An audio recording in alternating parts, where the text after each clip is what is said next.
because the PhDs who were thinking about cleaning up metabolism, they would look at this damage repair thing and say, well, it sounds like geriatrics to me because it sounds terribly, divide and conquer.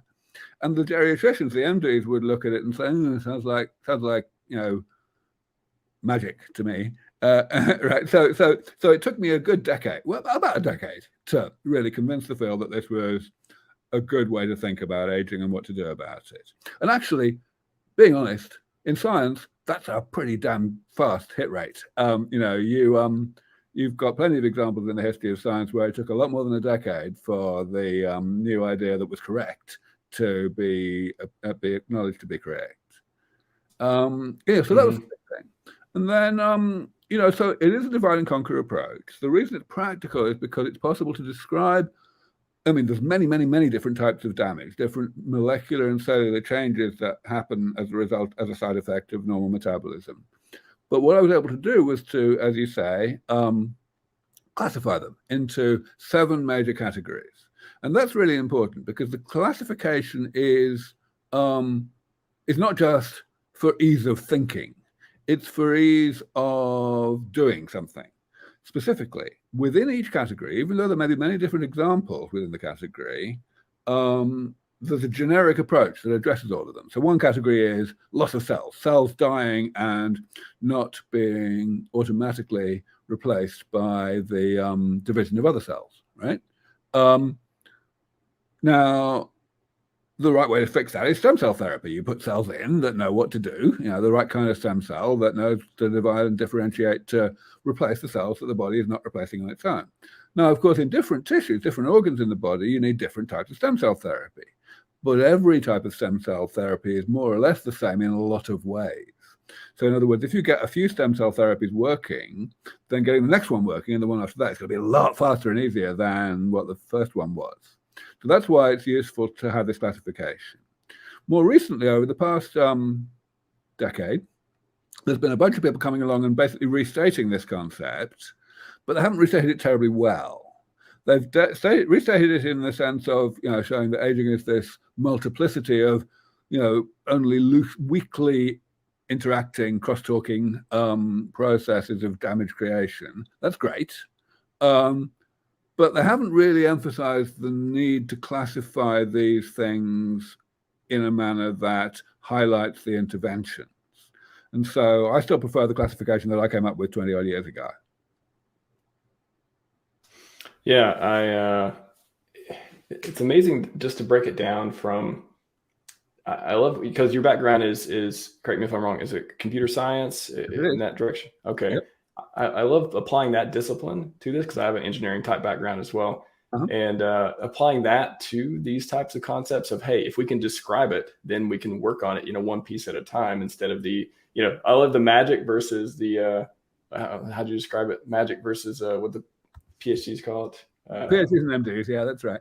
Yeah, you're completely right. You're completely right. It's like, it's honestly astonishing that that this was so difficult to see.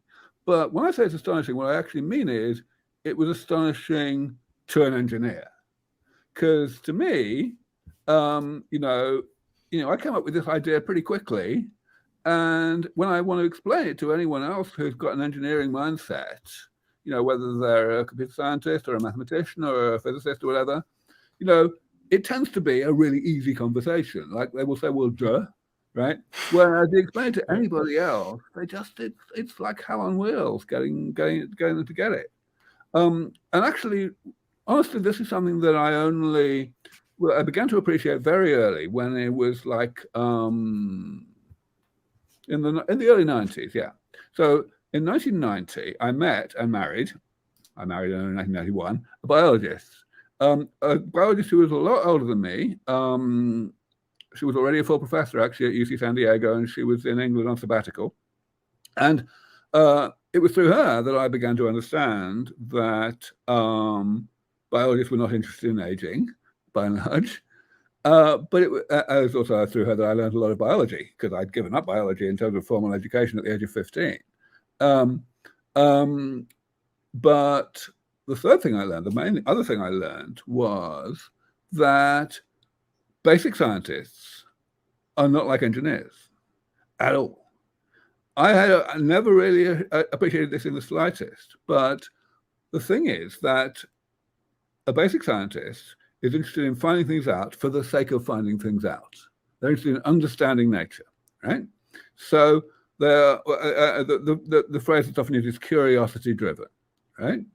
And so the conversations that I would have with my wife would be something along the lines of like, well, you don't seem to be interested in aging. And she said, no, I'm not. And I would say, well, why not? And she would say, well, it's just decay, isn't it? What fundamental truths about nature are we going to discover by studying decay?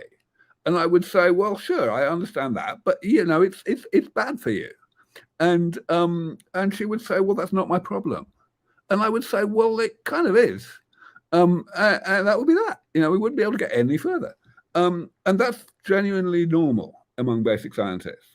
They think that, any kind of actual humanitarian application of the discoveries they may make are not their problem. They're somebody else's problem. Wow. And that translates in a practical sense into a very, very difficult situation, because it's a different skill set, not just a different mindset. When you want to discover something, to understand nature better, the way you decide what questions to ask, what experiments to do, is completely different than what it is if you're an engineer. You are looking for the most direct evidence, the best way to not fool yourself, to identify how to distinguish between competing hypotheses, right? Whereas if you're an engineer, well, certainly if you're a pioneering technologist, it's all about leaps of faith. It's all about thinking, okay, I've got this, and I've got that does that, and I've got the other thing that does the other thing. Maybe I could just put them together in this particular, configuration, juxtaposition, and I'd get much more than the sum of the parts.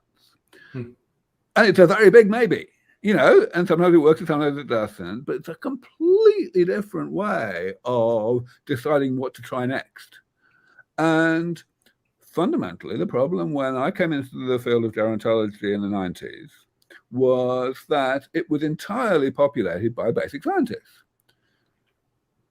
And that kind of wasn't a surprise, because at the end of the day, you do need to have some understanding of the situation, of the system you're trying to manipulate, in order to succeed in manipulating it as an engineer. And aging had only really about then had only reached the point where we knew enough to be able to be engineers about it, to be able to, stick our necks out and try stuff. But yeah, there was just nobody there who understood how to think that way. And that's really why I was necessary at that point.